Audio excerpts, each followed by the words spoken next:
Hello, everybody, and welcome to another NPCs Weekly News Roundup. It is September 18th, 2021. We are that much closer to Halloween, folks. Besides that, tonight we're going to be talking about the Epic versus Apple lawsuit finally wrapping up, and we have a decision rendered. What's going to be happening next with Fortnite on iOS, what's going to be happening with Apple and its control over in-app payments. We'll have all of that to talk about. Of course, we'll also be talking about Microsoft's Xbox Series X and S expansion cards and how it looks like we might be having a smaller storage capacity card coming up here soon instead of just the 1 terabyte. But we also have a workaround if you don't want to pay that premium cost. And of course, we'll also be talking about how N64 games might be making their way to Nintendo Switch Online soon and a potential price hike for Switch Online. Again, it is September 18th, 2021. We're going to roll our intro and get things started. Hello, everybody, and welcome to another NPCs Weekly News Roundup for the week of November 20th, 2020.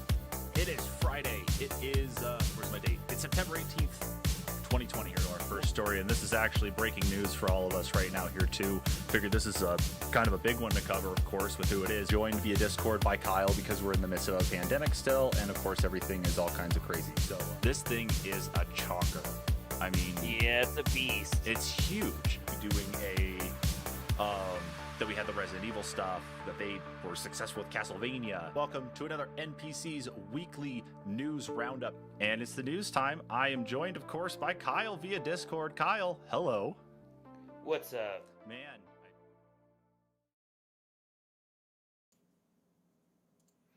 And we're live. It's 8:01, at least our time. Maybe your clocks haven't rolled over yet, of course, because of the stream delay. But hey, we're here.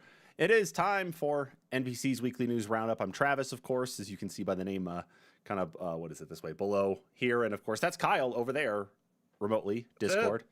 Reporting live from his bedroom, it's Kyle. Yeah.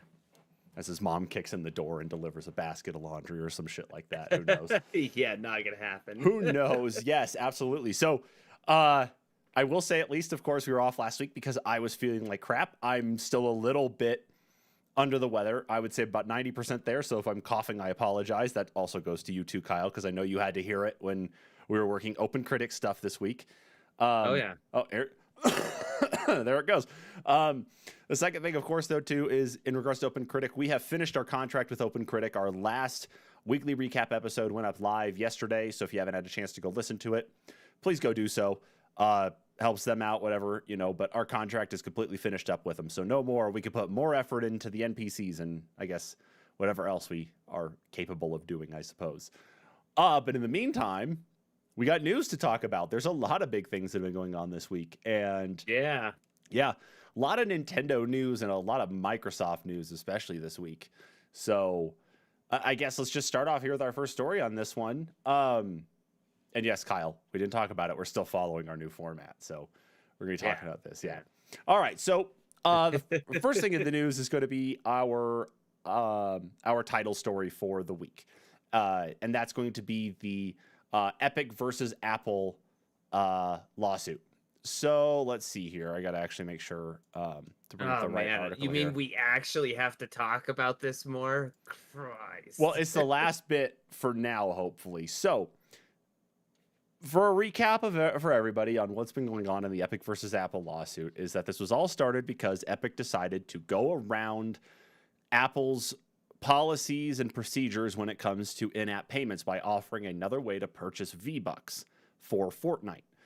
Because that violated the terms of service and breached their contract, Apple removed Fortnite from iOS, shut down their developer accounts, or at least suspended them, and Epic decided to go ahead and pick up and file a lawsuit against them and then file the lawsuit against Google as well, too. We haven't heard anything on the Google stuff. It's all been Epic versus Apple right now. So, with the litigation going on, of course, through the course of it, we've received a lot of information we didn't expect to receive in the course of this lawsuit because things got published that weren't supposed to be published. Stuff like the supposed Walmart cloud gaming service that was coming out. The discussions about, that swirled around the rumors of maybe of Xbox Game Pass coming to the Nintendo Switch. The discussions behind the scenes of how Epic talked with Sony about getting cross-platform support going on as one of those first big pushes. A lot of things that came out of this that shouldn't have seen the light of day, but for us in the gaming world and us in the gaming news, It was a nice trove of information to look through. Right. It was. I mean, it was. I mean, we learned a lot about the behind the scenes of talking about all these different things in big business, I suppose, right? Oh, definitely. Yeah, Definitely. things we never expected to learn ever. But of course, even so, with the trial anyway, of course, and all those documents come out, a decision did get rendered. So, Epic accused, of course, in its lawsuit had 10 different arguments in it. Epic lost 9 of those 10. 9 of the 10 were found in favor of Apple. However, the 10th one was related to the language that says that Apple cannot block developers from putting in any sort of metadata, links, redirects, anything that says you can subscribe to our service, our platform, our thing this way as well too. They can't block that, but in-app purchases can still be there in the application itself. So otherwise, the judge went on and said it's like, even if this option wasn't there, Apple's still going to find, or Apple will still have a way to collect dues. It'll just be a more roundabout way to do so instead of tying it into the application itself, just like it is now. But that will still be there along with this language. So it is a permanent injunction, which means Apple might be able to appeal it, but I don't think they are. And so this was just one little hiccup for them. But on the Epic side of things, they lost further.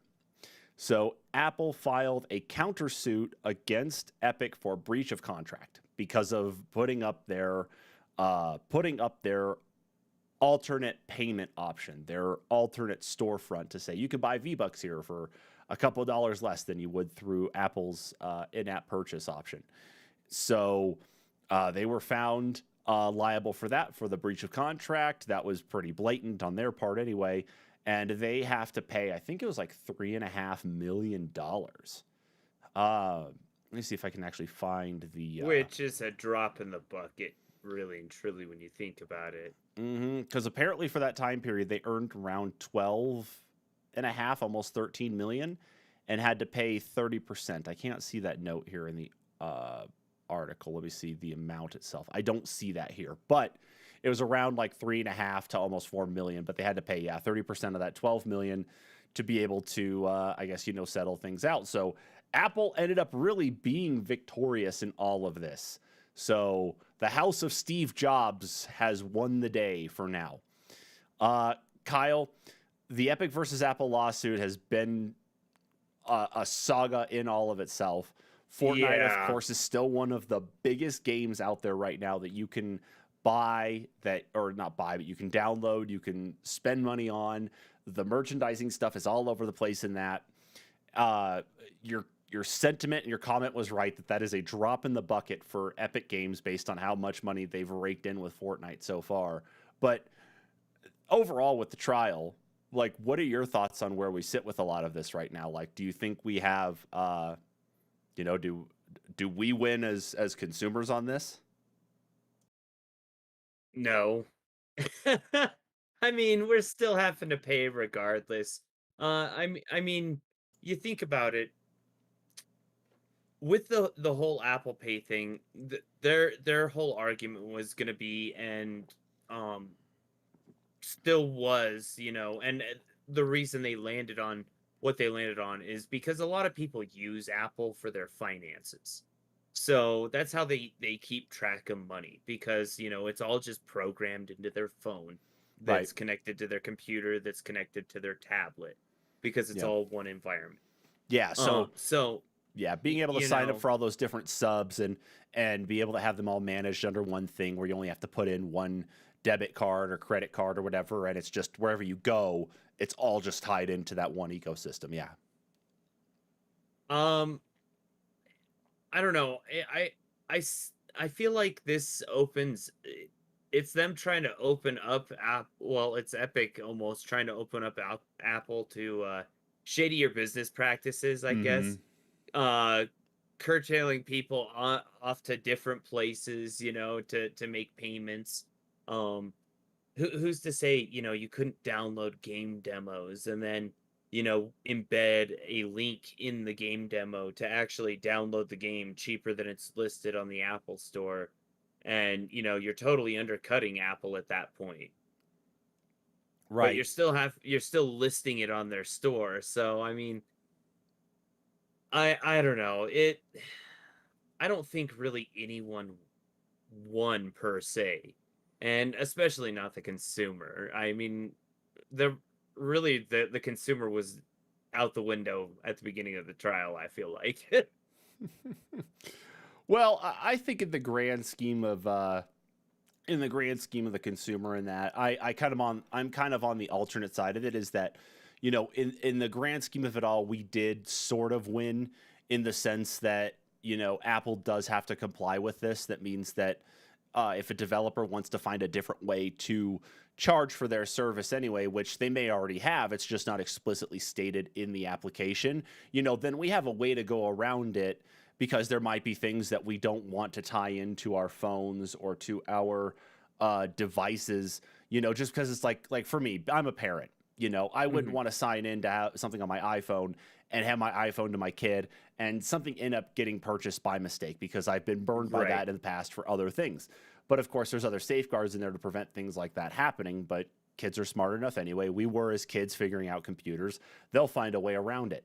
But it's still kind of been the norm anyway for a lot of our stuff as we've gone on. Like, I could go and subscribe to New York Times on my browser right now here on my computer and pay Mhm. them directly, and then sign into the New York Times app on my phone and have access to everything exactly as I would on Right. my browser, because I'm already subscribed to it. I'm still undercutting Apple in that way. It's just this gives now consumers who may not use a computer, they may be stuck to like an iPad and an iPhone for doing all their stuff. This Mhm. at least helps those consumers, which I'm sure probably a lot, uh, at least have alternatives out there without necessarily saying, Apple, you can't do this anymore. So it is I consumer focused in one way. I do see it helping the developer in some ways, being able to run sales that they wouldn't necessarily be able to run on Apple, because they wouldn't be able to make the profit that Mm-hmm. they needed to generate during that period of time. Especially if they were trying to, get a higher head count on a game or something. Just get, more subscribers basically. Mm-hmm. So what if they wanted to run a 33% off sale, but it makes it impossible to do so on while, selling your product through Apple. That's understandable, driving sales and whatnot, and just trying to drive subscriptions. I get that business practice. I've had to adhere to it before. But Mm-hmm. I don't know.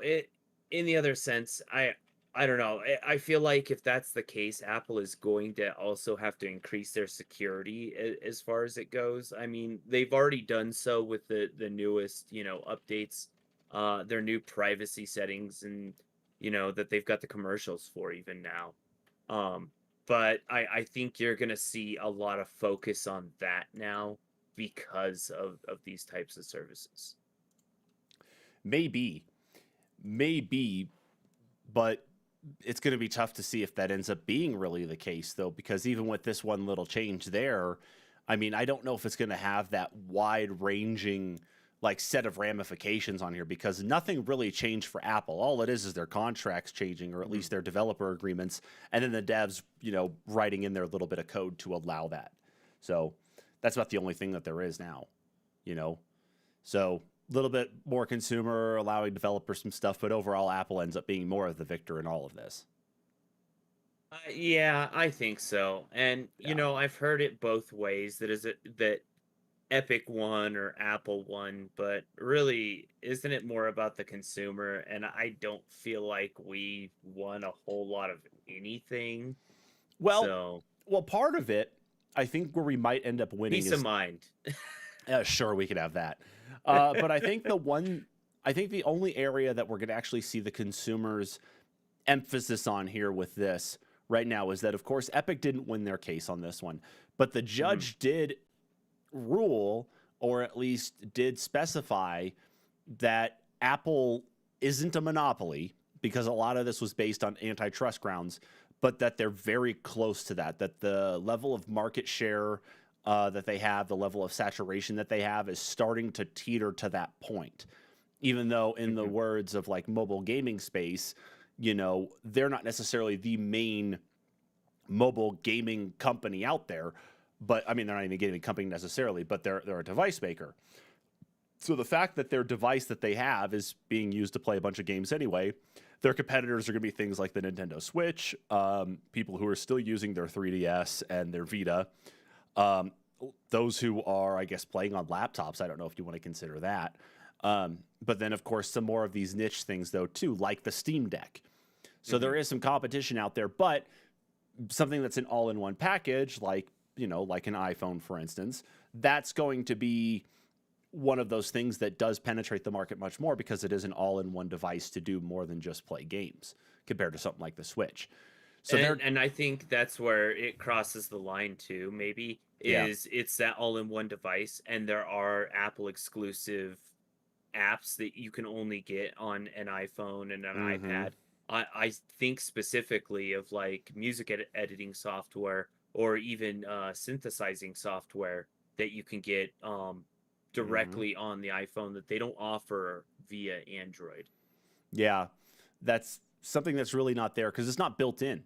You know, like GarageBand is built in as a default app into But iOS Korg devices. Is not. Korg is not. No, that's true. That's true.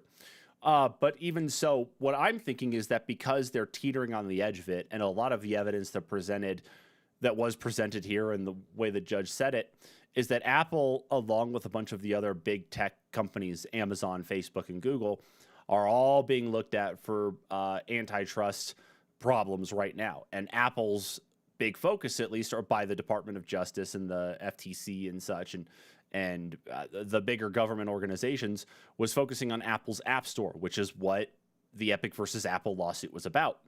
So what this might actually do is, with a lot of the evidence presented, is that this may actually help to build that case even more, and we might see changes coming up to Apple's ecosystem depending on what other information is put together by like the FTC and all of that as it relates to antitrust investigations.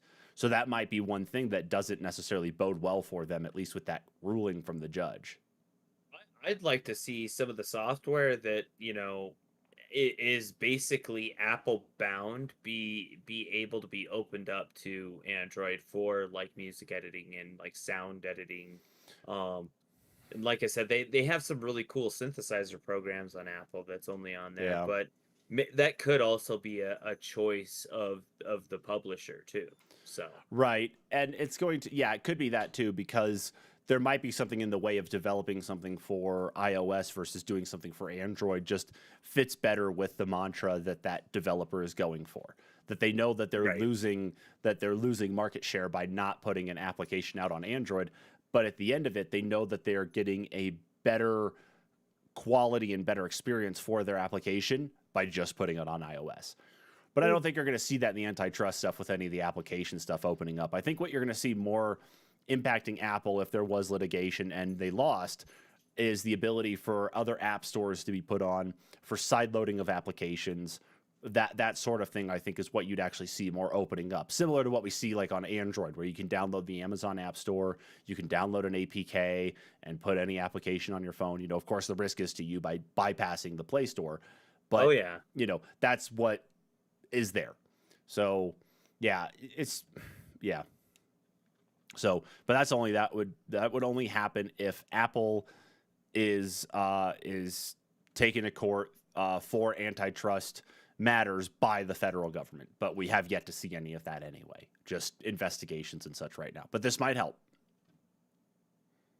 It might help. It might. But at the end of the day, Epic lost hard. We kind of won in one form or another, but Apple really kind of ruled the day on this one. So I still think no one really actually won in this. It was a big waste of time. I know. I think one thing for the stream I need to do here now, Kyle, is I think I actually need to put up little title cards at the bottom of the stream that actually say like what the story is that we're talking about. So when people come in, they actually know what we're getting into, that I can just transition through instead of just the NPC news logo here in the center. I need to work on Right? that. I really need to work on that. Maybe that's where our investment potentially in that Black Magic deck will come into play at some point in time too. Who knows? Yeah, that'd be cool. Yeah, we'll keep that in mind for that point because it's time for us to move on to another story. Yes, it is. Yeah, it is, and Oh, I love this. well, the This is interesting so ridiculous. Well, the interesting thing that I like here, though, is that as I went back to go grab the article for this story, that there was another one directly there talking about another expansion card coming out, apparently. Okay, so let's just hop into this right now. I'll bring the picture up of what this thing looks like here in a second. So let me flip over to that. Okay, so what's going on is, of course, right now, if you want to expand the storage, let me just go ahead and flip back over here to us real quick. If you want to expand the storage in your Xbox Series S or X, you need to use either a external hard drive or external solid state drive, or pay $220 for a 1 terabyte Seagate expansion card. And I had that in our news intro, is I had a picture of what the expansion card looks like. It looks like, I don't really even know how to describe what it is. If anybody remembers the old PCI, the PCI Express cards that you'd slide into the side of laptops back in the day, it's like one of those, but miniaturized. It looks like well, you want to call it a PlayStation memory card? Like no, PlayStation 2? Like not A necessarily like red cameras, but some of the like Nikons and like higher end Sony cameras still use that CF Express memory. So and it looks almost exactly like that as far as the internal part of it. Yeah, I was looking more at the external side of it. Part, well, even the external part, the part that goes into the system is what I mean to say. Right. Yeah. But anyway, so enough about that one though. Anyway, but you can go buy that for $220 if you want to expand your storage. And the reason why people will go and buy something like that is because that expansion card allows you to add in the additional quote unquote quotes here 1 terabyte, because your mileage always vary with storage and the way partitioning works. Don't get I did the quotes. I did the air quotes to specify. Come on. What are you gonna say, Kyle? Go ahead. What are you gonna say? Let's be fair. A PCIe Gen 4 1 terabyte is like $220. Oh, hold on. PCIe. They might have gone down a little bit since then. But when those drives launched, the MSRP of I want to say Western Digital Black, just the standard run of the mill one, was like $220 if you wanted a PCIe Gen 4. I could buy a PNY XLR8 CS3040 1 terabyte M.2 NVMe PCI Gen 4 SSD with a heatsink on it for $150 from Best Buy. Like I said, when those launched, back in November. No. I know what you're saying. Yeah. I'm just giving you shit. I know exactly what you're talking about. Yeah, storage was expensive as it's new tech, and it's new tech on existing hardware. It's always going to be expensive when it first comes out. So we get that. Yes. But okay, anyway, so the 1 terabyte expansion card. Back to that with the air quotes. 1 terabyte. I feel like Dr. Evil because my head's shaved and I'm doing the air quotes here. So that card itself will set you back $220. Shut up, Kyle. That card will set you back $220 to go ahead and expand. But that allows you to have that speedy functionality that the Series S and X are known for, like quick resume, being able to bring your games up that much faster. A guy in China actually figured out how to get around that. And that's why I really want to show off the article here on this one. So this actually comes from Video Games Chronicle. I almost messed that up. So what he did is he purchased he did the research first off. He purchased he watched a bunch of teardown videos. He found out what the name of the internal SSD is inside the Series S and Series X. Ironically, it's called an SX or XS's. Yes. SX's. Well, that's just the adapter card. That's all that is, Kyle. That's just the adapter. That's just the adapter. Oh, that's just the adapter card that the guy got to put it in the thing.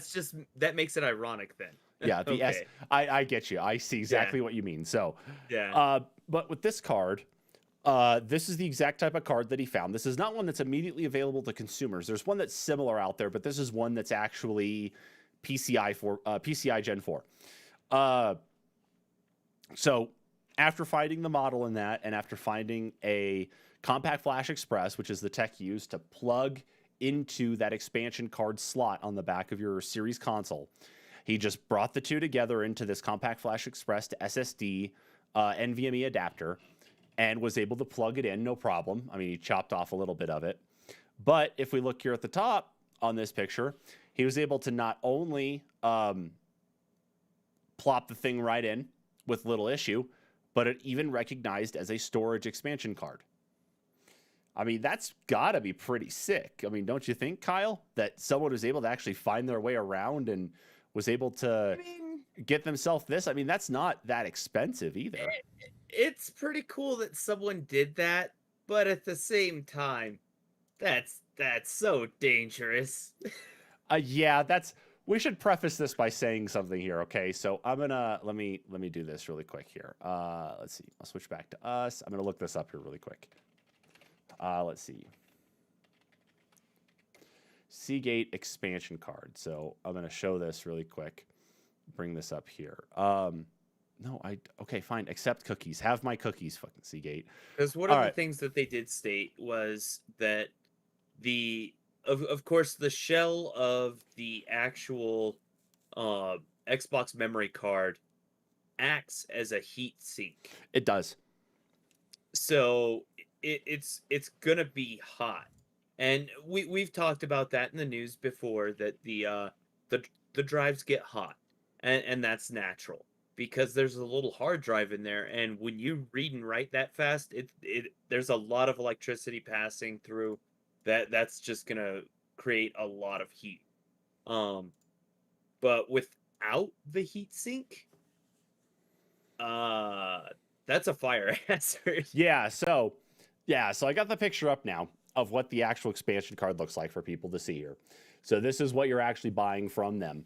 And here at the bottom, of course, you can see how it slots in on the back of the Series X. But yes, it does get hot. Because of how much data is actually pushing through this, it does use this as a heat sink. It does push heat out. There was one person who actually burned themselves on it during the review period back when the Series S and X came out and hurt themselves on it, just to the point it was just like, I think, a small like first degree burn or something on their hand. But that was just because they were moving the console around and touched it. But it's just funny to see. Otherwise, you go with something like this expansion here, and yeah. That may or may not be hogwash. True, because here is the inside of the actual device itself, thanks to VentureBeat when they tore this thing down. Our actually favorite person from VentureBeat, Jeff Grubb. So he tore it down and, of course, and looked at it and found exactly what it is that goes into the inside of one of these things. And, of course, sure enough, it's just this custom Compact Flash Express card. And, I mean, it's nothing to write home about when you first look at some of it, of course, but that's exactly what it is. It just slots right in, no problem. So what the guy did here, of course, is that he figured out all of that. He put everything together, and he was able to make something work. He was able to get expansion on his Xbox Series S for very little money. And that's the way it should be. A lot of this proprietary stuff is what's going to kill us, or is what's going to make everything that much more expensive. Or, the house fire will kill. Custom hard drives. Where my Series X resides right now, I wouldn't do something like this. But yes, you are right. I would put a heatsink on the chips here on this if I was doing something like this in my own house to help with the heat dissipation. Absolutely. Yeah. But I mean, you got to at least admit though, that for someone to find a workaround with this was congrats on the engineering. Just exactly, just the fact that and it's simple stuff. It wasn't like they actually had to break open the console, solder like wires and that all over to something else to figure out like what goes to what data line, and it's good for them. Yeah. Okay. Because right now, $220 after spending $500 for a Series X, it's like, why? It's like, what the hell? It's just kind of a burden, especially for trying to keep those new features. And I just, as an Xbox Series X owner, that's just one of those things that bothers me. But he did find it out. You can read all the information there on Video Games Chronicle because they do have a link to his blog to actually explain where he explained further on what he did and how he did it. And I saw a TikTok about someone who actually tested a bunch of different drives, like a Samsung 980 Pro, PCI Gen 4 M.2 SSD, another Western Digital, but the one that's actually slots into a PCI Express slot in the car, like in your computer, and then some other name. Couldn't get any of them to read. They recognized that the Xbox recognized something was plugged in, but didn't do anything with it. It was just like, I don't know, not a valid card. So I don't know. But it's funny though, of course, that this is what news comes up, because then today, of course, we get news that we may have a cheaper expansion card actually coming out here soon. So Video Game Chronicle reported on this too. What? By how much cheaper? That's the thing. I made a note about it. I'm sure you can actually see that note in italics there. So, okay, it's $220 right now for the existing 1 terabyte. And again, this is a conversion just based on what the article is listing here. So Video Game Chronicle says that it's could potentially be between 149 and 169 euros. That puts it roughly about $175 to $200. And it's like at the high point, that's a $20 savings for only half the storage. And it's a little interesting to see something like that. But the rumor, of course, right now is that it could be somewhere between maybe about 150 to 175 for 500 gigs. So at least it's not that big of a hit to your wallet. But I think you're going to be looking at 160 on this guy. You think so? I think so. Yeah. I think you're looking at 160, and it's going to be 500 gigs. And if they come out with anything bigger down the line, it's going to be the 4 terabyte, and it's going to be so stupid expensive that no one's going to buy it because it's going to cost more than the console. Mm-hmm. Yeah, and you don't want that. You really don't want maybe that. Maybe by then it might cost as much as the console. Right. And I'm going to actually still. And I'm finding this funny here because I'm going to bump this story up here actually. So this is so just to tell you, Kyle, I'm bumping this story up. It's the second to last one regarding the refresh, okay? I'm going to bump that up to being the next story. We'll just knock out all the Microsoft stuff in one go, okay? Fair enough. So the article makes a very excellent point here, of course, about this, is that the expansion card was really marketed not towards those who bought the Series X, but those who bought the Series S, because its internal storage was only 512 gigs. And because it's in all digital, you're going to need to download games no matter what. There's no ifs, ands, or buts about it. So that was where a lot of the marketing was at for this thing. Needless to say, reducing down and by offering a 500 gig it will potentially help, at least in that front. But again, that's still quite a bit for expanding your storage. And you'd think that Microsoft would have been working with Seagate or even other SSD manufacturers to really start working on other ones out there to compete with it, or at least open up the standard and say, this is what we're doing, make stuff like this. And then we could start seeing more of them. I feel like we're being kind of held back by not being able to have anything like that right now. It'd be nice, but man. Yeah. Here's one thing I don't get is people complain about the amount of games and stuff on the hard drive. If you don't have Call of Duty on the hard drive, you can actually install quite a few games, even on a 512 hard drive. Well, yes, you can. If you install the right games, you can. True, especially with like a lot of the stuff you can get through Game Pass, a lot of like older titles. But yeah, it's when it comes to those newer ones that you end up running into some of that problem. Well, and even then, it's like, how many of those games are you actually going to play, consistently?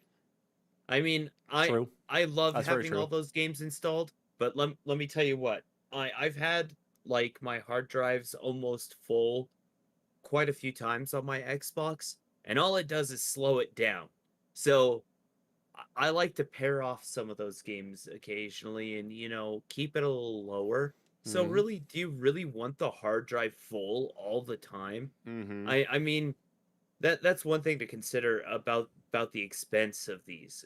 You with the X, you're getting the 1 terabyte already, and then granted, it's not the full 1 terabyte that you or as much of the terabyte you'd be getting in the expansion card because it does have to have the operating system on it. But nonetheless, you are still getting more space. There, I don't know. No, that's fair. No, you make an excellent point on that one. That it's like, how long are those going to be on there? You're going to have your core games that are going to stay installed on there, especially the ones that you play consistently. It's going to be a lot of the multiplayer stuff: Warzone, Hmm. Apex Legends, Fortnite, um, Halo, of course, with its multiplayer. You're going to have those ones that are going to be consistently installed and stay on there. But you are going to rotate things out, of course, though, too. And with the advent of cloud saves, it doesn't mean you need to have your save on your box specifically. You can Right. always delete it off there as long as you've got a cloud backup of it, and then pull that back in when you want to play that game again in the future. So that does make perfect sense. I do understand where you're coming from with that. So it's just it's always dependent on the player, though, too. Yeah, and I mean I think that's part of where some of the cost in this proprietary card comes from. Not just the fact that it's proprietary and that particular memory, like we did just discuss, has gone down quite a bit here over the last 11 months Mm-hmm. since the launch, 12 Mm-hmm. months or no 10 months, something like that, since the launch of the consoles. Mm-hmm. So I mean, i- it may not affect that card so much because Microsoft did invest so much money; they have to recoup that in their costs some way. So yeah, it's probably going to hold costs for a while. But I mean, even if they go bigger, those higher memory cards are still more expensive. True. You They know, should. I'm surprised that they just didn't go bigger with the internal storage on or the Series I X and guess I S should right say off the the bat. drive. Right. Yeah, and yeah, I that kind of makes me wonder too. Like, why didn't I get that we had the high speed storage. Why didn't they give us a lower speed storage for, like a overflow games or, like you can install classic games only to this, 500 gigs of space, you know, or this 1 terabyte can only be um classic games because it's gonna be shit memory and it'll read and write and play games just Mm-hmm. fine, but it's cheap, you know. Yeah. It is absolutely. It is, but I still think though that especially as storage prices come down. I know we're in the midst of a pandemic still. We still got our global chip shortage going on anyway right now. What I'm actually surprised about though is that we haven't seen any sort of emphasis on actually increasing the storage space inside the consoles or even them having considered doing that in the first place, because it's like we've really seen it in the PC space for years now, is that a terabyte of storage seems like a lot to most people, but it's really not anymore. I mean, hell, Apple No. just announced an iPhone 13 Pro that has a terabyte of storage in it, like a terabyte option because of that. A lot of Well, it, of course, is for people and who take photos, take a lot of media, with them, excuse me, and such. But I it's like I it's bought right a there. 512 gig Note. What was it? Note 20. What was the last Note that they did? The Note It, 20 Ultra. yeah, okay, yeah. I bought the 512 version of that and a 512 card just to say I had a terabyte on my phone. Right. Yeah. And it's just like people are recognizing that a terabyte sounds like a lot, but it's really not anymore. You But know? even then, I did delete like probably 30 games off of there, and I've still got, I want to say, roughly 600 gigs worth of stuff on there. Mm-hmm. So it, I mean, I'm using this space for other stuff, Yeah. Yeah, I not know just you are. playing games. So Yeah. And that's the thing, like with the Series X and S anyway, is that they are built to hold games. And as games are getting bigger, it's like the thought should have been, why not just do like a 2 terabyte model in our bigger, beefier one and then do 1 terabyte in the other? Because then that makes I sense. do agree. I do Yeah. agree. And like I was saying with the whole memory issue thing though, Mm-hmm. you were saying with the games being larger, these are both true. And yeah, you can just install a few games, But once you start installing more than a few games at that point, even the next gen console is going to start slowing down a little bit. And you might even be able to see some lag in the menu, lag in the boot times, you know. I think that's why they partition it as big as they do for the operating system, to at least allow for that potential. I'll give it some buffer. Yeah, exactly. They That makes partition it sense. enough to say your cache is going to be this large here in this partition. You're going to have this much space to work with. So maybe that's why. Right. But I'm not really sure. You know, maybe we'll learn more, of course, as people do more in-depth teardowns on things, especially because we're going to have something else potentially to tear down here in the near future as well, or at least this next year. So we're going to segue into our next story, of course. With that, I got to really work on my segues. Linus from Linus Tech Tips has it down. I should be able to figure it out a little bit better. Yeah. So this news came out, of course, last week, and because we didn't do the news last week, it still doesn't hurt for us to talk about now. According to WCCF Tech, we may have a refresh on an Xbox Series console next year. Can you guess which one it is? Yes. Because you're looking at the article, so that's why. It doesn't help when you're looking right at the stuff. But I did actually already know that. I know, because we talked about it last why would week. they? Why would they actually? Well, even then, like I saw the article pop up in my feed the day it showed up, and I was like, oh, yeah, it makes sense. I mean, it's lacking. Yeah. So that console is going to be the Xbox Series S. So the S is going to be most likely the first console out of the Series S and X to be refreshed coming up here soon. So WCCF Tech pulled all this information from a YouTuber named Moore's Law is Dead. They reported saying that the Series S may utilize a new 6-nanometer fabrication from AMD for the next chipset inside the Series S, and of course it'll go to the Series X later on.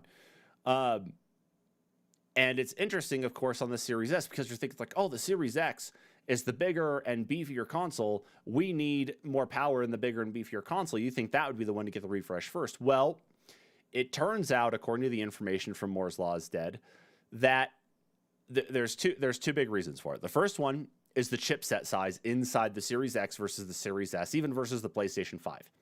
The chip inside the Series S is much smaller than the Series X chip and is smaller than the PlayStation 5 chip, which means that when they fabricate, on their silicon wafer disc, they're going to be able to make more Series X or Series S consoles, on a single wafer, or at least the chips for those, than they would a Series X, which means you're going to get more chips per wafer, which means more consoles can be made.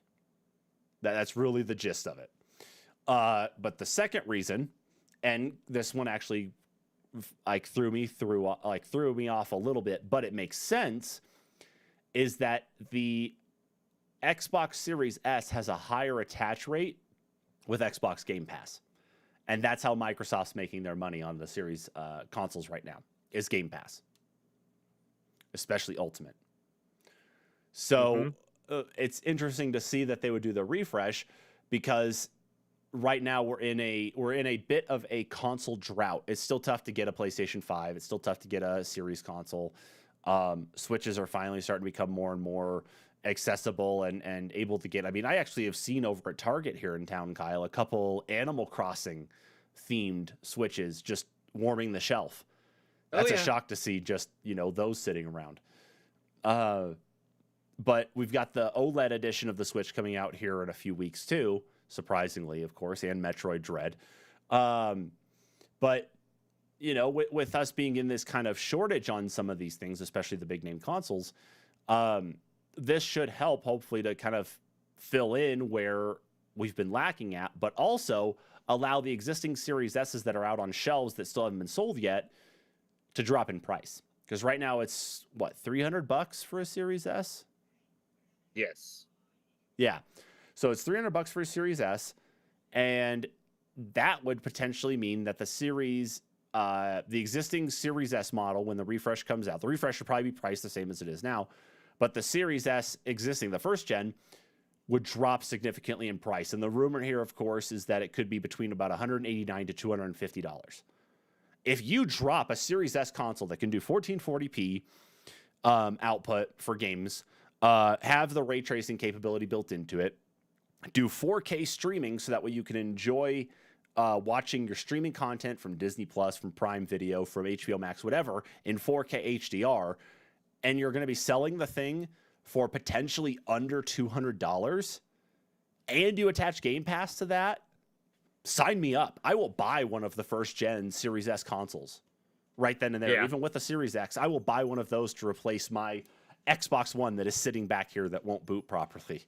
So I've got the black screen issue from the Insider program I still have to troubleshoot. But imagine though, like Kyle, you don't have a Series X, you don't have a Series S, and you don't even have a PlayStation 5. You just built your beefy, badass gaming PC. Mm-hmm. Would the Series S going down, the first gen Series S going down to this price, make you want to go buy one? Oh yeah, yeah. Would it? Like, I mean, really? If I can run out to the store and pick one of these ones up for, just under $200, shoot, yeah. I'd be doing it. $200, definitely. $200 comes with one controller, comes with your HDMI and your power cable, and then you pay the $15 a month for Game Pass Ultimate. Yeah, dude. Well, I already pay for a year at a time for Game Pass Ultimate, so there you go. I mean, there's that, and then I can just pay the $20, set it up for the dev program, and then put you can do your emulation on RetroArch. Yeah. On it, and yeah, I'm set. See, exactly. So you look at the value that you get out of that. If we push aside the dev thing there, because that's of course going to be a very, very minor subset of the market. But for those people who haven't been able to get their hands on a newer console, this might be the way that Microsoft is actually able to penetrate through, because it looks like where this could be coming from is not only increasing, of course, the value and the quality of what comes out of the Series S anyway, like really more so the value for the quality that you get, but the rumor from Moore's Law is Dead is that this may be going this way to potentially undercut a PS5 Slim that may be coming out around the same time. Because we are getting to that point here soon where we should be seeing some sort of news about a Slim at some point, or even a Pro at some point too. Yeah. But, it's interesting just to think that this would be the way for Microsoft to do so here. But, to be able to get their console into more people's hands by doing this refresh and dropping the price on the other. But the rumor goes on at least to say that they could potentially spec boost the Series S, the refresh of it, and give it more power. I mean, if you got more power out of it, that's a pretty freaking good deal. Hell, even if they could send out a software update that unlocked the power inside the first gen Series S, even a small one, not the full one, say that they did in the refresh, but if you gave it like say a 20% bump, 25% bump, wouldn't that be just neat to have just for your games to run just that much better, just even by a little bit, Oh yeah, definitely. Definitely. So, yeah, it's interesting just to think that that's what we could be seeing, though, is that it's going to be the Series S first. But after all of that, I think it really makes sense. I don't know. I think the thing that boggles me is that Sony didn't say that they were doing their refresh first, since they actually hit I should say, they were the ones that made the announcement first that they hit the 1 million units. Yeah, that's very true. I don't know. That just it seems weird, But I mean, we do have that silent refresh that technically already hit, and through the grapevines and whatnot, we found out that it's not bad. It's actually better via Gamers Nexus and whatnot. That it's fine. The heat sink, the smaller heat sink is fine. It actually dissipates more heat at this point because they just had too much heat sink. Um, but I mean, other than a silent refresh, I mean, we haven't seen anything other than that, and Sony didn't even announce it really, did they? No, they didn't. They just I think it put was it out just there. someone spotted whoa, that's a different model number heading to the shelf. Yep, because you got a lot of people who are doing data scraping for that type of stuff to see what's changing. Mm-hmm. So, oh man, I'm tired of this cough. I swear. As you're dying. As I'm dying back here. So that's what's going on in the world, at least at Microsoft right now. We'll be on the lookout, of course, for any other news as it comes to the comes along with that. But the last thing I'll mention, of course, that article talks about is that the Series X will get a refresh, but it won't be till 2023. So 2022 will be refreshing the Series S. 2023 will be the Series X. So, and maybe if we're lucky, they'll all look like the Halo console, because that was a badass console. The refrigerator, it just gets bigger. You go to an actual legitimate mini fridge size console. I'm thinking more about the Starfield on the top and everything. That was just sick. I actually want some LEDs in the fan grill up on the top. Give us some actual glow, like some green Xbox glow. Yeah. You know? And then make it pulse in the same way. Like, I know this is funny. Make it like an Easter egg so that the LEDs, when you first turn on the console, it pulses just like you're watching the original launch screen for the original Xbox. That it just pulses in the exact same way, and you don't know it, until you're going back watching, and it's just pulsing the same way. It just, projects an X or something up on your ceiling. I don't know. Even so, let's move on here, of course, in the news stuff now. Kyle, talk to us about this one, though, because you, I don't know if you've done anything with this update yet, but Nintendo finally unlocked Bluetooth audio. I haven't. So with the whole thing, and I've got both my Switches updated now, running the new, I guess firmware. I don't know. I think it's just a regular general software update to the console, actually. But it opens up the Bluetooth audio for actual headphones, and you can actually use third-party headphones. Not all third-party headphones, but I guess there are reports that people have been able to use like Xbox, the Xbox Series headphones that are the new ones that have the twisty ear cups that are really cool. People have been syncing ear pods to them. Yeah. But there's issues. So the one thing that's I want to say the biggest, probably, you can only sync one Bluetooth headset or one Bluetooth device to it at a time for audio. So, and it can't have a mic, or it can, but the mic's going to be inoperable. The only games that will use that would be games that use the Vivox, and that's only Fortnite, I believe, on the console right now. Maybe because isn't what's that one that Preston always plays? Untitled Goose Game. I know we haven't heard that in a while. I was just thinking about it.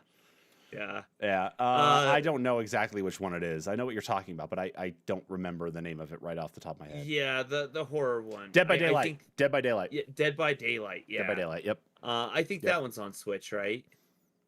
I don't know. But there's a couple games that maybe, I believe, other than Fortnite, use the Vivox.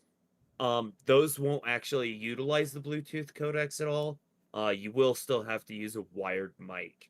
But on top of that, while a Bluetooth device or a Bluetooth audio device is active, you can only have a set of Joy-Cons or a Switch Pro controller synced. Not both at the same time, though, because it can only be two controllers. And the set of Joy-Cons, even if you're using it as a single controller, counts as both. Interesting. Okay. Yeah. That's fascinating, at least to think about that. That's the way they've got it set up now. But have you done the update, though, on your Switch? I did. Okay. I haven't noticed any lag or anything. which I was kind of gonna work into that, but yeah, it was real quick. I haven't really checked it out, but I'm assuming it's just in with the audio But settings or just which above or below it. which Bluetooth did you like? Which Bluetooth headset did you use? Like what brand and model in that? Oh, I haven't tried it Oh, out you yet. haven't. Okay, okay. I thought you No, said no, you no. just had. Okay, I've just done the update. you've done the I'm update. Okay. actually a little wary of trying it because of the issue with the booting problem. Um, and no Hmm. one's had any bricking issues, but I guess if you have a headset that will sync to it, sometimes it can take like 10 seconds for your console to boot.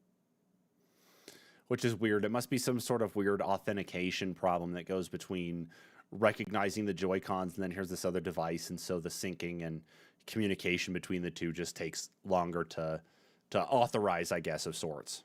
Yeah, and I'm wondering if yeah, it's just like it doesn't it's not going to have a problem pairing with the Joy Cons, of course, and Hmm. third party controllers. I know sometimes there can be slight issues. Like I know you can't turn on the console with a third party controller, so there it's just a missing feature. But uh, I don't know. It's weird. It really is that. I mean, hey, at least it's there now. It's a feature that people have been asking for since the Switch launched in 2017. So here we are 4 years later. Better late than never. But to the same effect, I mean, if you want to go switch online, do some Splatoon with some friends, you still have to use the online app. So are you going to use two sets of headphones to like chat with people and hear what's going on in the game? That's Or, still by far are you one of the dumbest going to have choices your big ever. ear cups with your earbuds on, underneath your big ear cups?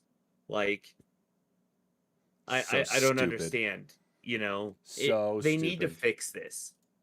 They really do. And they've added the Bluetooth audio. I'm sure the whole thing is they're just not wanting to have any sync issues with the controllers, which there wouldn't be, but they just want to make certain of it. I think that's a Nintendo thing.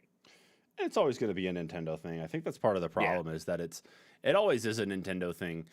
It's like they have a good idea and they do revolutionize the industry in some forms, but then they in some ways half-ass it. Like they get to a good point, but then they just fall off somewhere that says, "Oh, this is how this will work better this way." And it has worked, but it's not the best way to do it. So I just don't understand the reasoning behind it. Maybe there just wasn't a good understanding on how best to support it. Not only just Bluetooth audio, but audio comms in a game through the Switch itself. So Yeah, who I knows? don't know.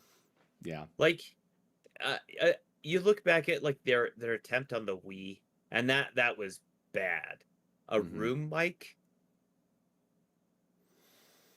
because that's what it was. It was a mic that set on your TV that was for the entire room, and it was for like Animal Crossing and stuff. Um, but it was a room mic, I wasn't so you aware of could that. hear everyone in the room. That's awful. I'm glad that Yeah, and that's how God. you partied up in Wii games. So I can only I can only imagine. I think if I remember right, it worked okay on the Wii U, just as long as you had a wired headset. But I don't know. I've never played any really online games that I've used a headset with. Like I could have with Splatoon, because I when I first got it, I played a ton of Splatoon. But Right. I even then I don't really talk when I'm playing online too much unless I'm playing with people I know. So Yeah, yeah, and unless like maybe you vibe with someone you're playing with, and it's right, then right. yeah, that's random. But yeah, I understand that. So come on, Nintendo, please figure it out when you do the next gen Switch, please.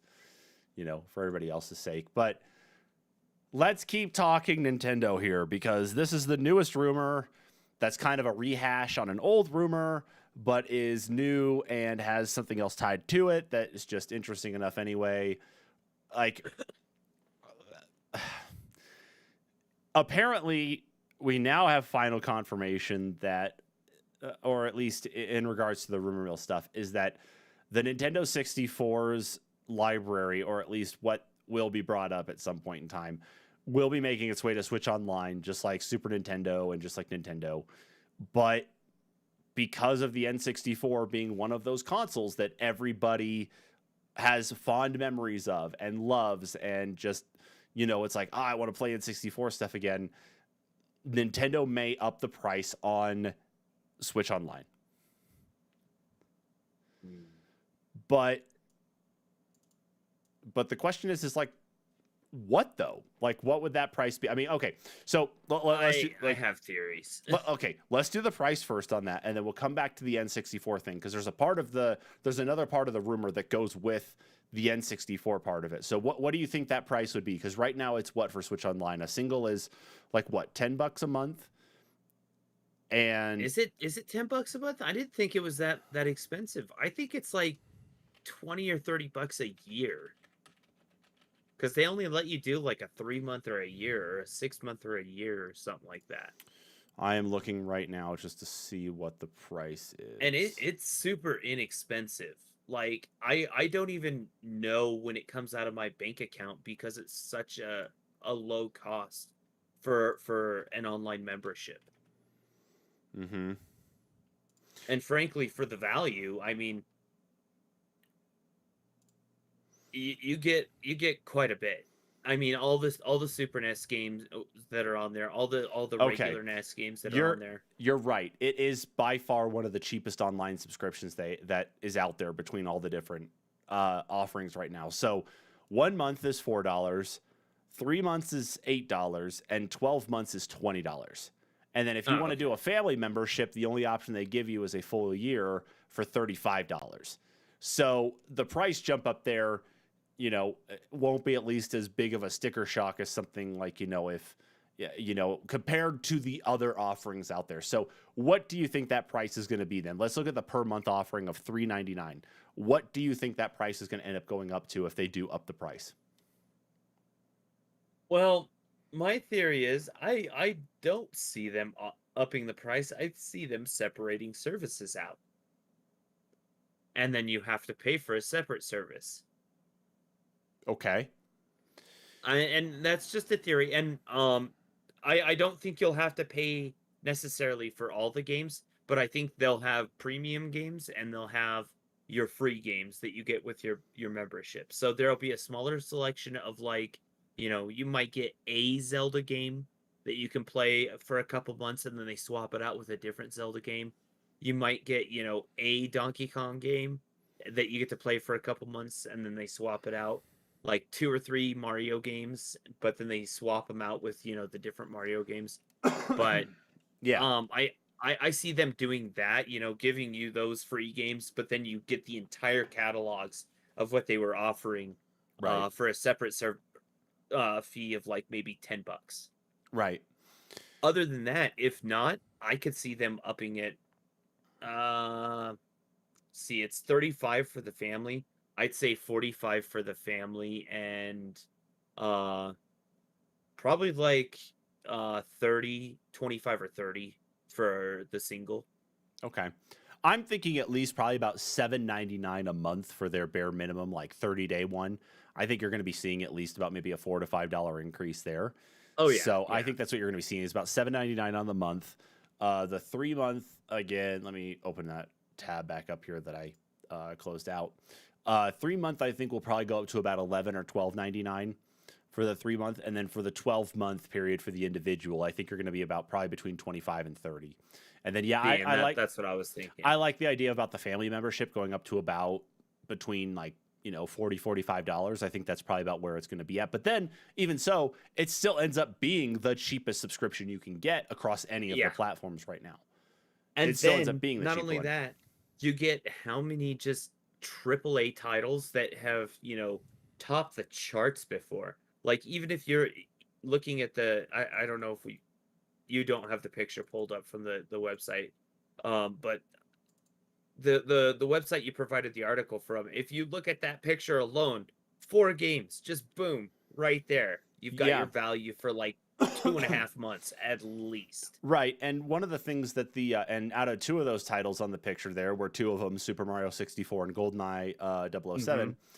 There's 2 problems with that, and the article actually talks about that on the bottom, and they actually even calls it the elephant in the room, is that Rare's library, Rare belongs to Microsoft now. Okay, so Banjo-Kazooie, Banjo-Tooie, Conker's Bad Fur Day, all that stuff is on Xbox now.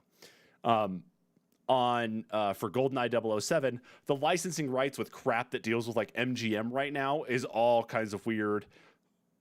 That's why we haven't seen a GoldenEye remake or anything come out. At least, like we had that one on the Wii, but that was with Daniel Craig as James Bond in that one. We're talking like a Pierce Brosnan style one for this. But there hasn't been anything there because the licensing rights with MGM is so weird.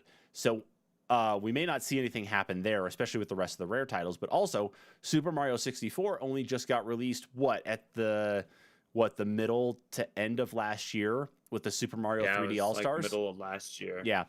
So Super Mario 3D All-Stars dropped that included Super Mario 64, Super Mario Sunshine, and Super Mario Galaxy. So no, wait, that was like March of last year, actually. No, March of last year. April or something like March that. of 2020 was Animal Crossing. They would not have released a Mario game during that time period. It had to have been April then. Hold on. No, it wasn't that quick. Was it? No. Wasn't it? September. Oh, wow. Okay. No, I must have been thinking of a different one. I was like, what are you talking about, Kyle? Which one was I thinking? I was like, geez, Animal Crossing did so well. Can you imagine them releasing a Mario game at the same time as they release Animal Crossing? That would just be nuts. But even so... Oh, I was thinking about the time frame on the Mario 99. It was right around, That was, Mario 99. April. Mario 99 was kind of around there. Yeah, because it was the year of Mario from like for March, the 35th. Yeah, March to April. Yeah.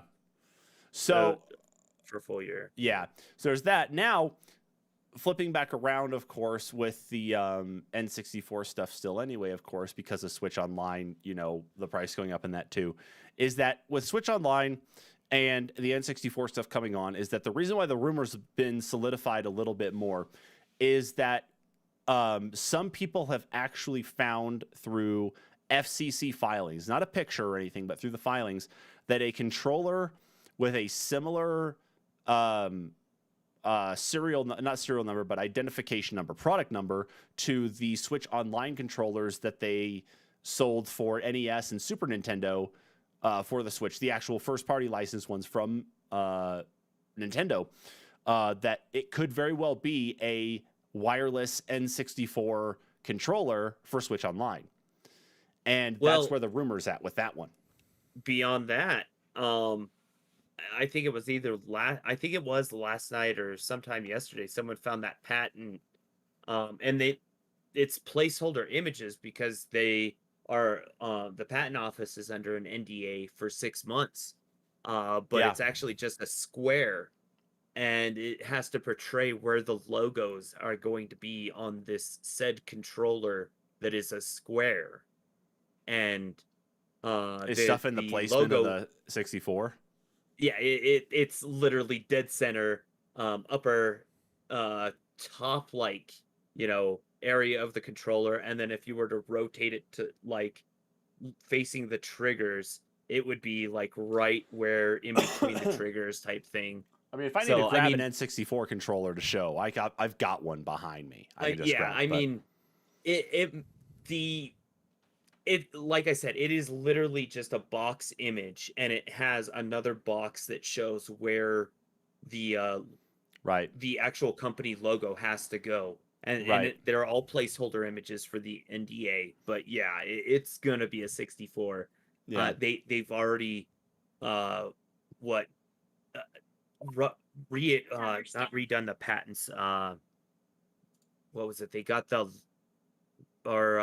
renewed the licenses on the image of the controller, just the outline image of the controller. Yeah, which that's why it makes me really wonder if that's what we are going to be seeing next. Because, of course, we talked about, I think a few weeks ago, we talked about Game Boy and Game Boy Color games coming to Switch Online potentially too, because we're starting to reach this anniversary point, not necessarily for Game Boy and Game Boy Color, but we're reaching an anniversary point for the release of the Nintendo 64 and for the GameCube as well too. But Game Boy and Game Boy Color games would be the next kind of in line as well, given the fact that the 3DS platform is dead in all manner of speaking.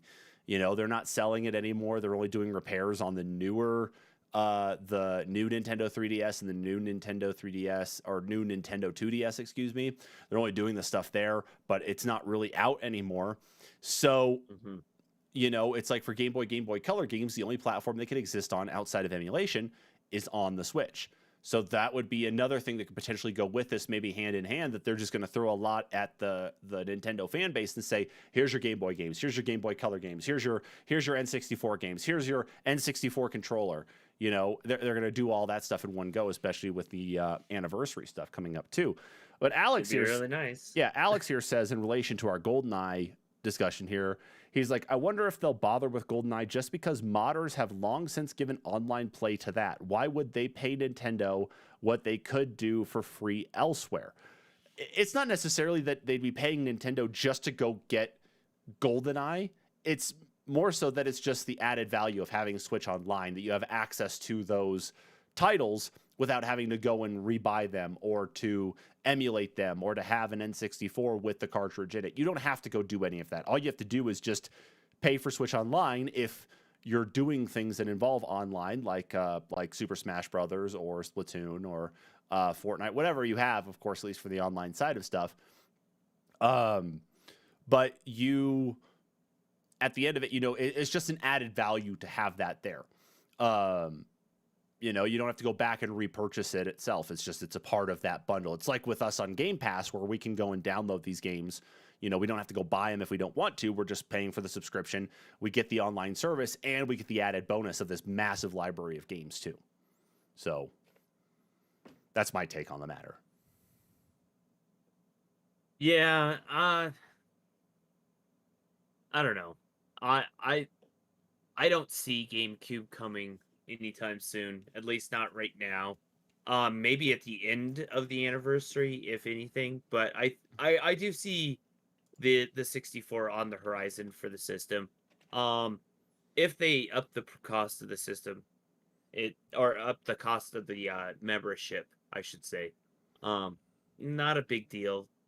Like we said, still the best value, and obviously they're gonna honor, you know, whatever you've paid for. If you've paid out the year already, it's Nintendo. They're gonna be like, oh, enjoy the rest of the year, and come back next time. You know, you're still gonna get your value out of it. You are. I think you really are. I'd hate to see them do that as a separate service, though. I could see them doing it, but I think it's more likely that they would up the cost of the actual online service and just issue more games out for free. Probably more likely. But on the other hand, if that's the case, if I am paying for the online, maybe they could clean up their store a little bit, because there's so many garbage games on there, and it's gotten to the point where people are becoming guilty of actually putting out the same exact game, but with different titles, only like 2 weeks apart. Yeah, I guess that's fair. You know, that's probably what it's going to be like. I don't know. Maybe there could be a happy medium there, but to the same effect, if they're just going to give me more games and I'm going to be paying a little more, I'm still going to be happy, because it's a great value as is. It is. It's just the number of titles that you can go online with is just not as great as some of these other ones that are out there right now. But the added bonus of being able to pay for having the online, doing it with the few games you have, and all these other games you can download, you know, I guess the value is going to always be in the eyes of the beholder. So, yeah, and their pocketbooks. So, but I will at least mention this now before we move on to our last story, is that the Nintendo 64 released on September 29th, 1996 here in North America, which means that its 25th anniversary will be at the end of this month. The wow. GameCube, on the other hand, released on September 14th, 2001 in Japan, and November 18th, 2001 over here in North America, which means that we've passed the Japanese anniversary for it. The, what is that, the 20th anniversary for the GameCube in Japan, but we haven't reached the 20th anniversary for it here yet. That won't be until mid-November. So just that's just some dates for you. That the Nintendo 64, it kind of hurts a little bit that thing sitting over there on my shelf right now is 25 years old, and that the GameCube coming up is also going to be 20 years old here soon too. You could almost take the GameCube out for a drink here in the United States, Kyle. Almost. God, I don't want to do that. Anyway, it's got a handle for you to take it with you. Yeah, it really does. God damn it, it does, doesn't it? Yeah. It really does.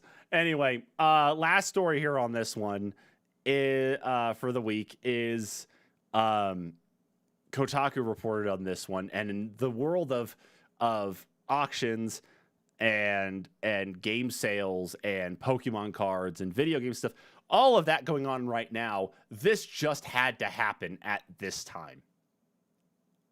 So these pickers, these people who go around and go through like Goodwill and Salvation Army stores and yard sales and that to go and find like these old things and resell them, of course, to, you know, earn not only their money back, but maybe make a little bit of profit. Were able to go into a hoarder's house, which I think the hoarder unfortunately passed away. They were able to go through and pick things out and came across a trove of video games for things going back potentially as far as like even the GameCube that had quite a few of them that were still sealed up. It's just the timing of this, though. Like, I mean, I don't want to say that like I'm overthinking it or anything here, but I mean, am I overthinking it, Kyle? You know, like, am I going the wrong direction on some of this? No, I don't think so. I mean, it was gonna happen eventually. Like, I'm kind of watching the video as we're talking. Like, I'm just scrubbing it and seeing him pick up stuff, and it's like, you know, after my initial comment of, you know, thinking it might be staged or something, I'm not necessarily thinking that anymore. I mean, some of this stuff looks like it's been sitting there for ages, and I feel like this is going to be something we see more of. These pickers that go in and they're looking for video games rather than, you know, classic furniture or antiques and stuff. You're going to get pickers that are looking for just video games. Mm-hmm. Absolutely. I've got the video playing up here with us now, though, too, Kyle. So everybody's got to understand, of course, watching this, that there's a lot of things that are coming up here. They're going to be kind of gross, kind of because this is inside a hoarder's house. But, I mean, you can at least see, just as, you know, we kind of scrabble through here, of course, is just some of the games and things that they're actually coming across and some of the things that they're finding. You know, this is probably a person, at least whoever this hoarder was probably playing these games at one point in time, too, or at least had meant to play some of these games, but just didn't, you know, maybe didn't. Maybe they're like bought them and they're like, oh, I'm going to play them. And then they just sat there sealed for, of course, that whole time. I mean, like one of them in one part of it, actually, they pulled out a sealed copy of, I think it was Wind Waker for the GameCube. You know? Fantastic game. It's a mistake that he never opened it. Or maybe he did and he bought another copy of it later on. I don't know. Maybe he did. It seems like everything that they're finding, though, of course, in the video right now is a lot of Xbox 360 titles, though. But there are points as they go through that they're finding like PlayStation titles and such. It's not just that. So, you know, like I'm still scrobbling through here and bringing some stuff up. I'm hoping we can get to some more like older titles, though, too. Well, and maybe I'm the weird one, but I'm like, God, I hope they didn't throw those away. Just like I hope they like either gave them to someone or sold them like to right someone. there, yeah.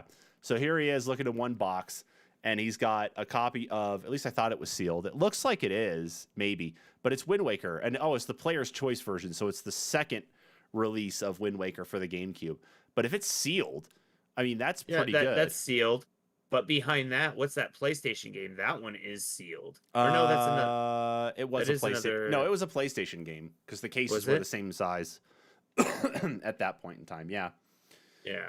But even so, I mean, it's like you can see at least like what they got here. Oh, Resident Evil Outbreak was one of them, it looks like. So Yeah, but even still, some of the crappiest games sealed will bring lots of money. there we go. Lots of GameCube stuff here, especially. But it looks like a lot of this stuff has blockbuster Granted, titles on it. So a lot You of do these have games. to find the right buyer. Right. So. And so a lot of these games were picked up from Blockbuster, probably like when they were closing or something. But even though they were from a hoarder's house, they're in pretty decent condition, though, you know? Yeah. All right. So I'm going to switch away from that for now because the article here from Kotaku talks about a little bit more on some of the things, though, too, that they maybe didn't it didn't necessarily come across. But they said the duo told Kotaku that the total value of the newly unearthed gaming collection was around $100,000. Which they took home $20,000 of after splitting the find with 8 other resellers. Wow. Yeah, pretty decent. So, But and once again, part of that comes down to, you have to have the right buyers. You have to know who to sell it to. oh, they got in order to original make that PlayStation profit. 1 titles in there too, Kyle. I just brought up their other video showing off some more of it. Oh my They got God. original PlayStation 1 games in there too. Oh, Dreamcast. I see some Dreamcast cases there, Kyle. Can you imagine? I know that's going to piss you off, but can you imagine finding some Dreamcast stuff there though too? Especially Yeah. you. I mean, with your Dreamcast. Yeah, no, stuff I here, let's love see. my Dreamcast. Yeah, That's like they're insane. yeah, like a lot of the stuff that they're looking at here, especially like I mean, I see PlayStation titles, PlayStation 2. Like it'd be nice for them to kind of do a better like close up to actually see like what's all in there, but. I mean, holy hell, just for the amount of stuff that they're coming across in these, like, or at least that they found, is just obscene. But they found a lot of stuff that's like Blockbuster tagged, though. So these must have come from like maybe a Blockbuster like closing down or something, and they were able to just, the person was able to secure a whole bunch of them before, during their like closeout sale or whatever. Yeah. But some of them don't have those types of labels on them. And that's kind of interesting to think about that, they were able to do something there. So, but Jesus Christ, man, Wow. just funny stuff. Just funny stuff that they were able to at least do that. I guess you and I will have to go and like one of these days we'll have to do a vlog or something of you and I just getting in the car and just going around to the different yard sales or something like that we're having in town and just seeing if we can scour any sort of video game stuff, because we got a lot of older folks here in town. Like, I mean, our town is full of I don't want to say just senior citizens per se, but we got enough out there that may have had these things from when their kids were growing up too, and their kids never took them with, so they're now at home and they're just going to get rid of them. Maybe we just need to go around and just start looking through all these yard sales. Right? To see what we can Maybe find. I'll be able to come up with a Sega Saturn finally. You might be able to. You very well be able to. If I could find a Game Boy Color, I'd be okay. That would satisfy me enough if I could find a Game Boy Color just sitting around. But, I need the battery door for a purple one. why don't you just get somebody to 3D print it for you? Or is it the translucent true. purple? No, it is the solid purple. The solid purple. Yeah, no, mine's the solid purple. 3D I still print have it. my actual Game Boy Color. I have that and my Game Boy Pocket, which was the clear one. Yeah, my Game Boy Color was last sitting in the principal's office over in junior high because I took it with me. I was in school suspension for just a fight that I'd gotten into. And I had taken my Game Boy Color with me in school suspension, and I was, of course, an idiot kid. So I showed it to the kid sitting next to me. The teacher behind me caught me showing it, and so I had to turn it in, and I just never got it back. So that was, God, like what, 17 years ago now? So I don't know if I can get it back. But maybe I should just call the school and be like, yeah, I went to that school 17 years ago, and when I was in school suspension, I had my Game Boy taken away from me. You don't still happen to just have it, do you? If they did, I would laugh my ass off if they still had it. Maybe I'll call them on Monday and see what they say. That would be just fucking phenomenal. But I'm going to leave it with that because that's it in our news for this week, of course. Yeah, that's the news. I don't know what other news there really is to share. Yeah. Yeah, that is the news. I really don't know what else to say.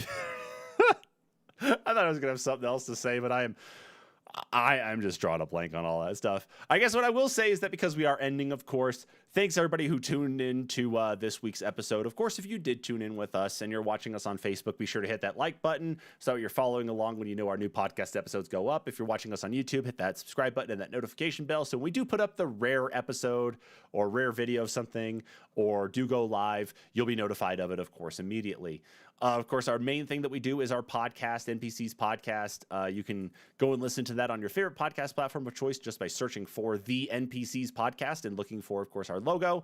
But you can also, of course, go to our homepage, anchor.fm/the-NPCs-podcast, and grab a link to that podcast platform of choice there. With that, of course, everybody, we're going to have one new podcast episode for you this week. What Are You Playing? We'll be back the next week, of course, with a new What Are You Playing and a new NPCs Discuss. But that's that. So thanks, everybody, for tuning in to this week's episode. We'll catch you guys all next week. Bye-bye.